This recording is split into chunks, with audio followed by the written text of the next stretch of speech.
Olá, bom dia! Hoje é sexta-feira, 12 de agosto de 2016. Começa agora mais uma edição do Cresce e Esclarece. E o tema é o tema que você escolheu na última enquete. Por que o corretor pode ser passado para trás em seus honorários ou comissão, como alguns dizem? E para falar deste assunto, nós estamos aqui com o meu convidado especial. É o Dr. Manuel Martins da Silva, é o nosso delegado seccional aqui na cidade de São Paulo, da Zona Norte. Dr. Manuel, bom dia, obrigado por sua presença na nossa edição de hoje, hein? Bom dia, Gilberto.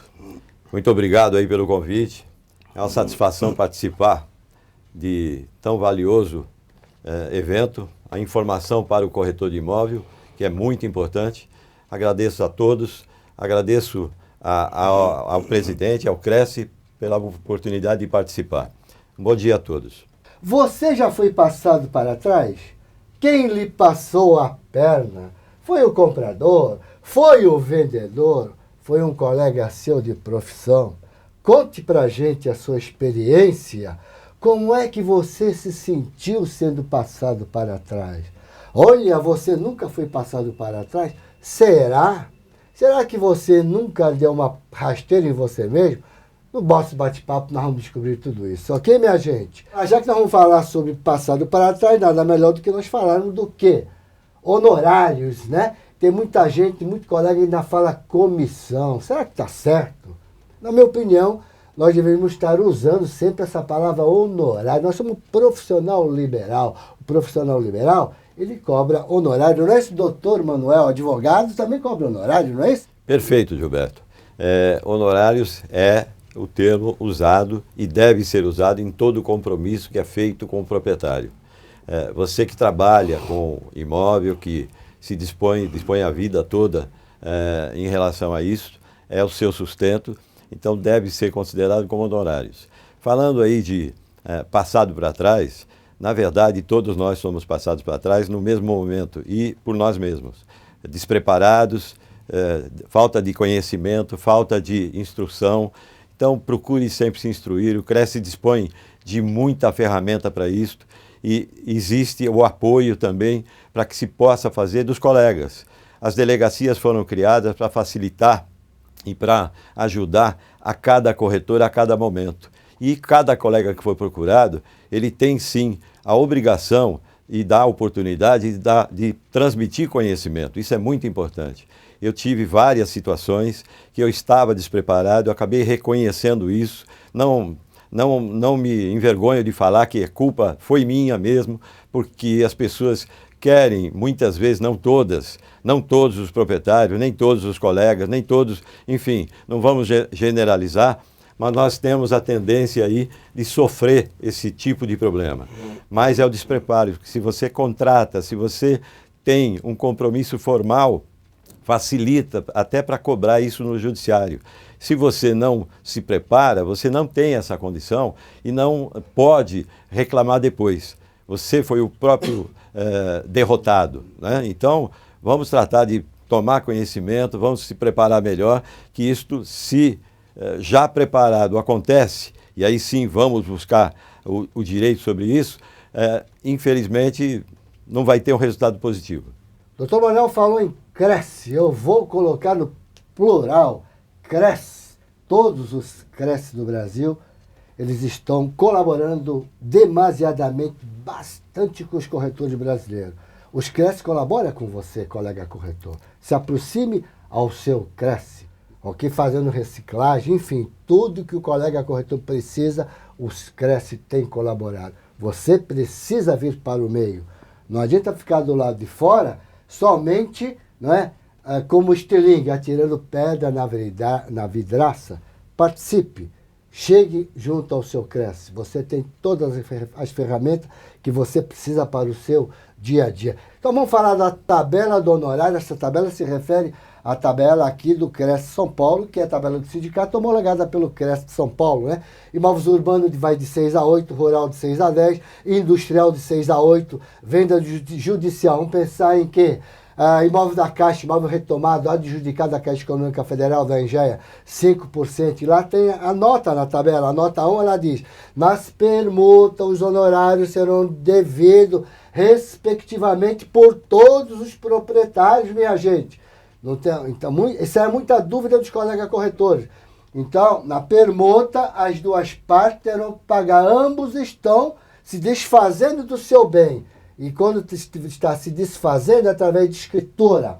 Escritura de venda e compra. Então, o corretor tem o direito de cobrar das duas partes. Ok, minha gente? E tem a nota 2. Quando a transação envolve mais imóveis, você vai cobrar sobre todos os imóveis.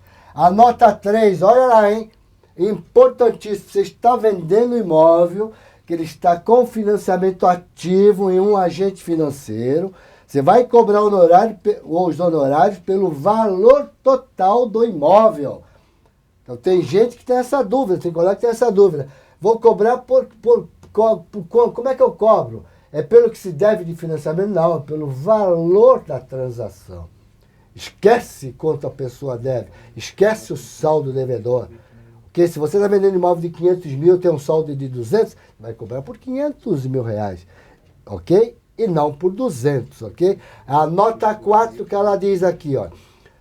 Quando a transação, né, imobiliária envolver mais de um corretor, os honorários, fica bem claro, ele é dividido entre todos, salvo, não é? Se for ajustado de uma maneira diferente, ok? Firmado um contrato entre essas partes, tudo bem? Então, é importantíssimo isso. Quando eu disse aqui, ó, contrato, minha gente. Já estamos começando a falar de uma maneira que é para você não ser passado para trás. Muito bem? Vamos lá. Tabela de honorário de locação, equivalente ao primeiro aluguel. É aqui que eu posso garantir que tem muitos colegas que se diz, nunca me passaram a perna. Será que não? Será que ele não cobrou meio aluguel? Então ele deu uma rasteira nele mesmo, né, Tom Manuel? Em 50%. Exatamente. Ele provoca a situação e assume o prejuízo. E com isso uma concorrência desleal também com os seus colegas. Infelizmente, existe aí, é pouco, mas existe aquele colega que insiste em formar uma carteira com honorários menores. E isto, além de concorrência desleal, ele pode sofrer outras sanções. Então, é preciso olhar sempre a legislação, procure se aperfeiçoar, procure conhecer. Toda a legislação é muito clara, muito objetiva. O próprio Código Civil fala disso também, do seu direito e da sua obrigação, e nela lhe dá a condição de trabalhar com dignidade. O seu trabalho é regulamentado, o seu trabalho está na lei, e ele deve ser respeitado também pelo proprietário, pelo locatário, pelo locador e pelo comprador. Todos devem respeitar a legislação e ser coniventes com o respeito à legislação. E nada de quebra-galho, diminuição aí de honorários, isso só prejudica a todos. Você conhece algum caso pontual sobre isso? Denuncie para o seu CRES. Não seja omisso. Isto é, como disse aqui o doutor Manuel, concorrência desleal, está lá no nosso Código de Ética Profissional. Muito bem? Vamos lá. Sempre quando é locação é por conta do locador, hein, gente? O locatário não pode pagar nada. Olha, locação de temporada, que a lei que rege a locação é a 8.245, tem uma outra 12.232, uma coisa assim, né? É uma nova lei. Perfeito. Muito bem. Sobre locação de temporada, até 90 dias. Aqui em Criação São Paulo, 30% sobre o valor recebido. Administração da locação, de 8 a 10, mínimo de R$50 na tabela aqui do Cresce São Paulo, né? Tem uma nota. Administração. Se você tem um cliente que tem uma carteira de mais de R$100 mil, então você pode cobrar até 5%, ok? Venda de empreendimento, de 4% a 6%.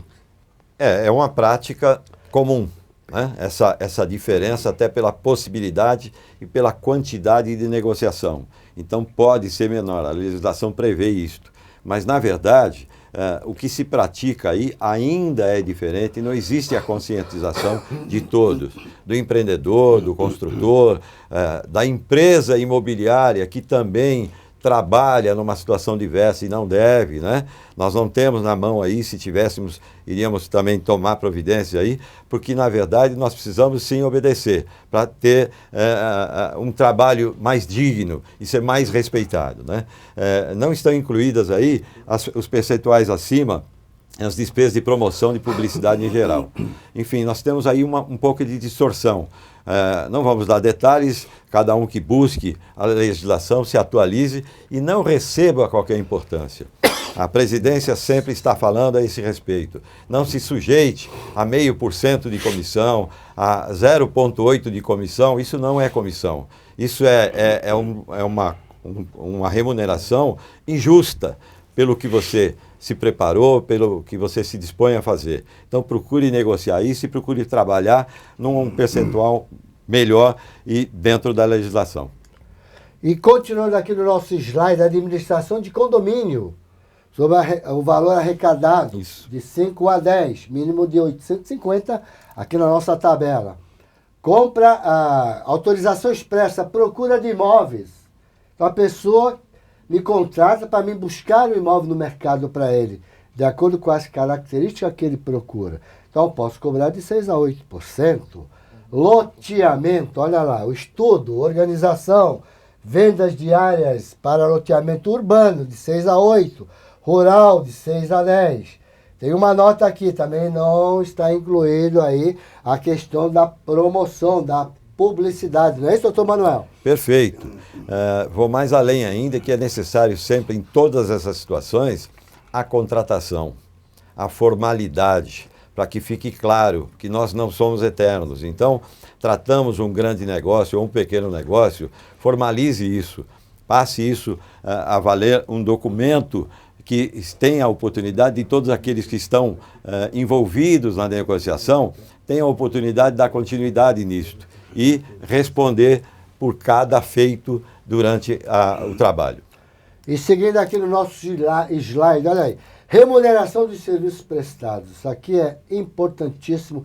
Cada colega dar uma voltinha no Código Civil Brasileiro, no capítulo 13, os artigos 722 ao 729. Importantíssimo, colega, ficar a par disso. É muito importante. Tem colega que nem sabe, né, doutor Manuel? Verdade. Que nós estamos citados no Código Civil Brasileiro. Pode comentar a respeito. Perfeito. É importante isso, é necessário, inclusive, quando eu falei da formalidade, o contrato deve constar como está escrito na lei. O artigo 725 é muito claro, fala da remuneração e garante essa remuneração. E as partes não só têm o direito, mas têm a obrigação de respeitar. Eles têm o direito de reconhecer que está lidando com um profissional e que ele deve cumprir a lei. E esse profissional insere esse artigo do Código Civil no contrato. E aí sim, está claro, objetivo e não tem o que ser reclamado na frente. O magistrado lá na frente, ele deve fazer cumprir aquilo que foi contratado, que é o que tem força maior. E vamos falar sobre tabela de honorário, sobre avaliação de imóvel para venda ou para locação. Aqui em São Paulo nós temos a portaria 3.200 de 2006, ok? Pode consultar lá que está aberto no site do Cresce. Agora vamos ao nosso tema. Olha lá, doutor Manuel. Por que o corretor pode ser passado para trás em seus honorários? Porque ele não tem o hábito de trabalhar com documento. Fica muito no verbal. Está errado. Nós precisamos se documentar. Se a pessoa nos procura, vamos formalizar um contrato de prestação de serviço. Ok? Por exemplo, intermediação de vendas. A Lei 6.530, no artigo 20, inciso 3º. Terceiro e quarto.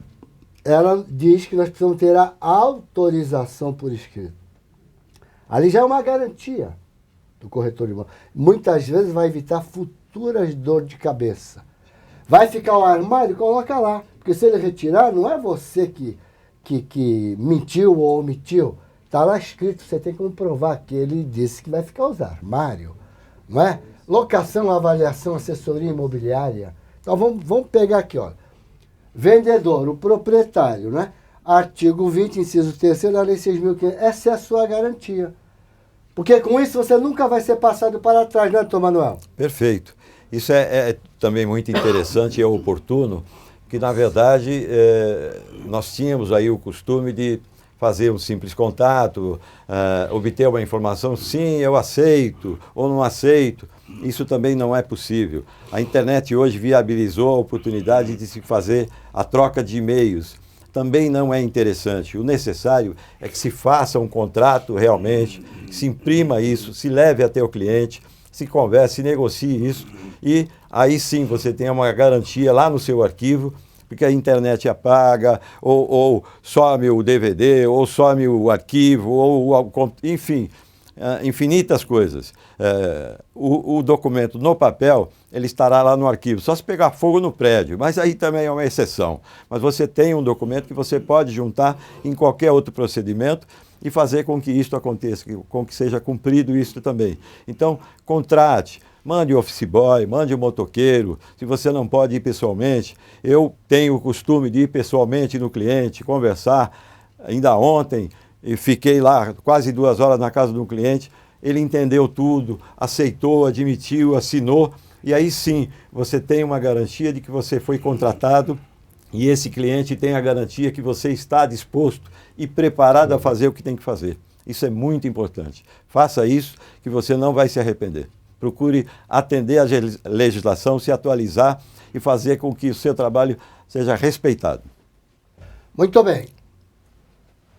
Se você estiver pensando, mas o proprietário não assina, será que esse proprietário está mesmo a fim de vender esse imóvel? Será que ele não é um belo especulador e nós estamos entrando na dele? Quem não quer assinar, eu acredito que não queira vender. Então a gente precisa tomar esse cuidado. E o comprador? Qual a garantia?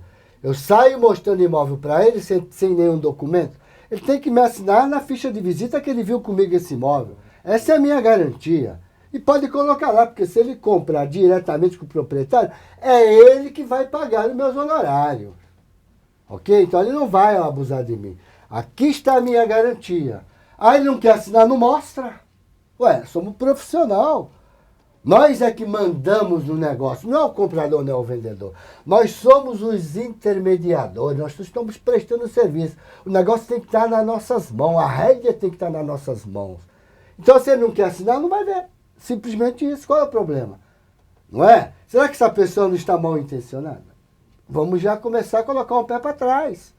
Não é? Nada como se documentar. A pessoa bem intencionada, ela faz tudo que a gente pede. Pode ter certeza disso, minha gente. E seguindo aqui no slide, o locador. A autorização também por escrito para alocar o imóvel. De repente ele vai dizer para você que também está com outro colega sem problema, quem alugar leva. Mas você está autorizado por ele, ok? Para evitar futuros problemas. Né? E o locatário? O locatário vai ver o imóvel com você.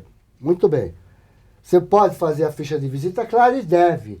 Olha, gostei e vou ficar. Muito bem. Faz uma proposta que ele vai ficar. Coloca lá 10%, cobra dele 10% da alocação, porque você vai fazer a pesquisa dele, você vai gastar dinheiro. E se ele desistir no meio do caminho?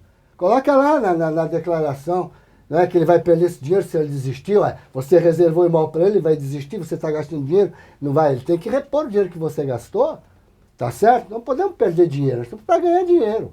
Então, tudo é questão de documento, minha gente. E seguindo aqui no nosso slide, a avaliação. Vou fazer uma avaliação, por que não contratar por escrito? E se a pessoa no meio do caminho desiste? Já fui ver o imóvel, já rodei o mercado buscando os comparativos, daqui a pouco o camarada me liga e diz para mim, olha, não vou precisar mais desse documento, hein, doutor Manuel? Aí você vai reclamar para quê, doutor Manuel? Não é verdade? Não é isso, doutor? É isso, é isso.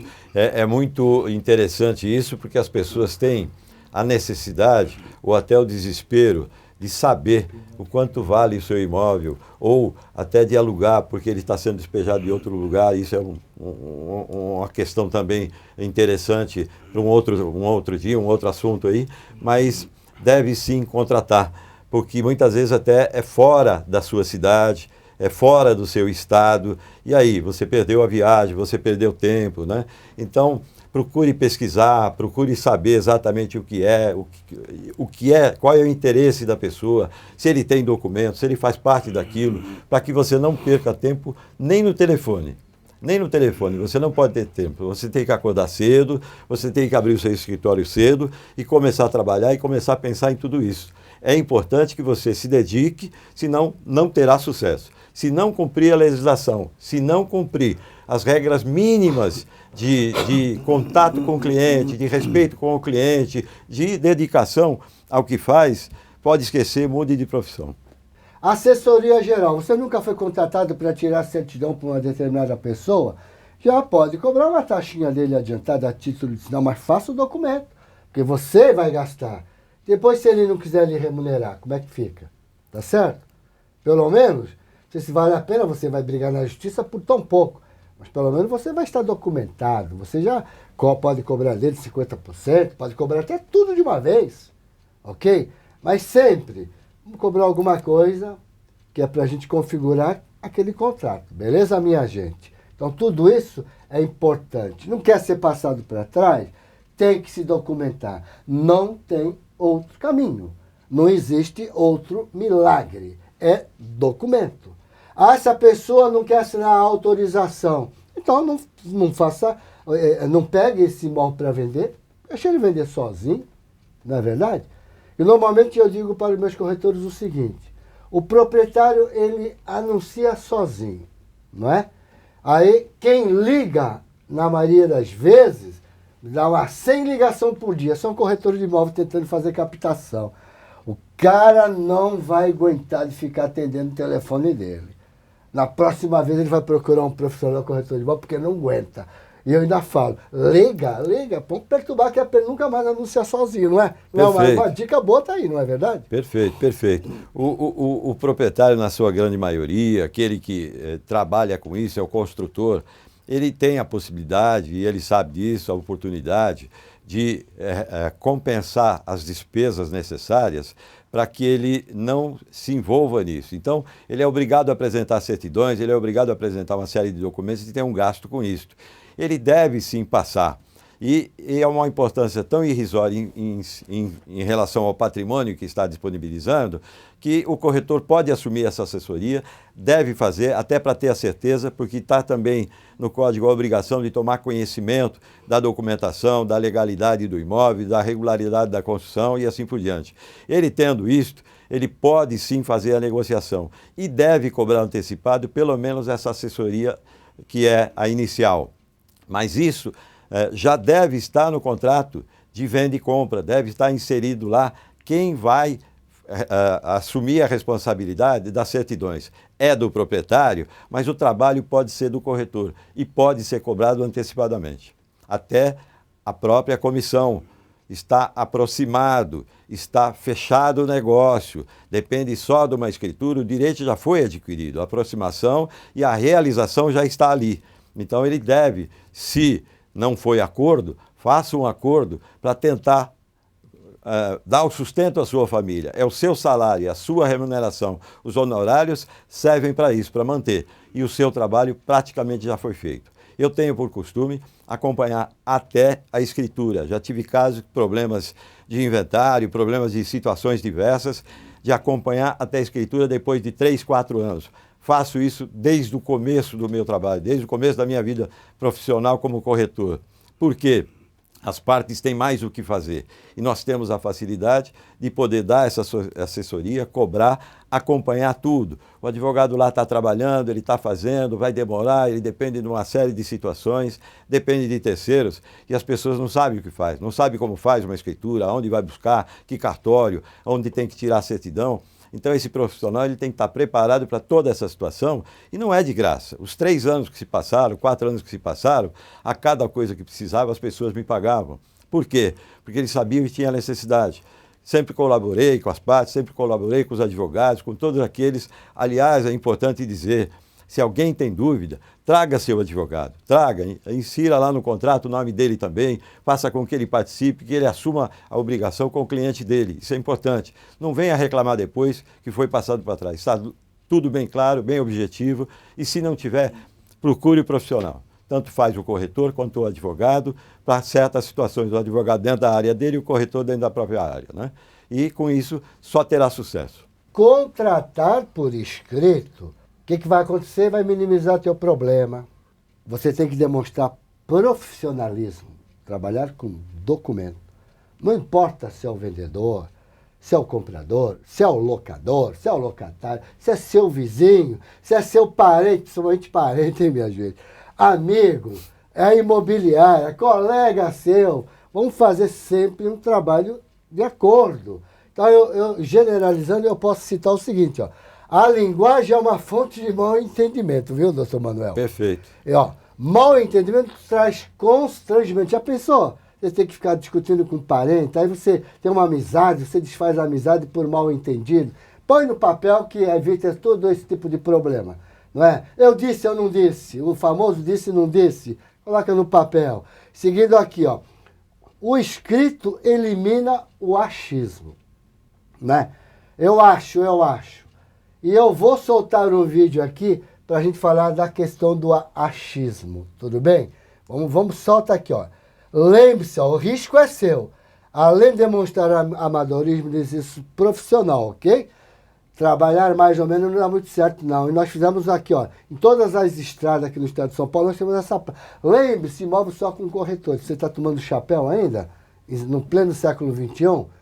Você é que está, não é, colocando a corda no seu próprio pescoço. Vou soltar um vídeo aqui sobre a questão do mais ou menos, tá bom? Não existe mais ou menos. É ridículo no século XXI a gente tá fazendo as coisas mais ou menos. Solta o vídeo pra gente. Você já viu o tanto que cresce no nosso meio um tipo de gente que a gente pode classificar assim, mais ou menos, né? Você pergunta pro rapaz assim, e aí, como é que vai a vida? E ele responde... Olha pra menininha, e aí, como é que vai o rapazinho aí? Como é que vai esse namoro? E quem namora mais ou menos, quem conhece mais ou menos, casa mais ou menos, depois vive mais ou menos, larga mais ou menos, né? E assim vai. A gente vai multiplicando mais ou menos na vida, né? Como é que vai seu marido? Mais pra menos. Como é que vai sua mulher? É muito triste a gente ser mais ou menos. E não são poucas as vezes na vida em que a gente se percebe na condição de mais ou menos. A gente aprende inglês mais ou menos. The book is on the table. E acabou. Você faz o cursinho mais ou menos. Você faz uma faculdade mais ou menos. E aí depois você vai mais ou menos doente, né? E o médico é mais ou menos também. Vai fazer uma cirurgia mais ou menos em você. E você vai vendo as complicações do mundo mais ou menos a partir do momento que você precisa de alguém competente. Precisa de um advogado competente, mas infelizmente ele fez a faculdade mais ou menos, ele estudou mais ou menos, ele é mais ou menos e ele vai te ajudar. Doutor Manuel, obrigado por sua participação na nossa edição do Cresce Esclarece desta sexta-feira, dia 12 de agosto de 2016. Obrigado, hein? Eu que agradeço a todos a oportunidade. E quero dizer que faça a sua parte e o resto será feito pelo seu opositor. Em nome do Viana, de toda a diretoria do Cresce São Paulo, quero agradecer a todos aqueles que nos deu esta carona nesta manhã de sexta-feira. Espero você na próxima sexta. Tchau, abraço grande, beijo no coração.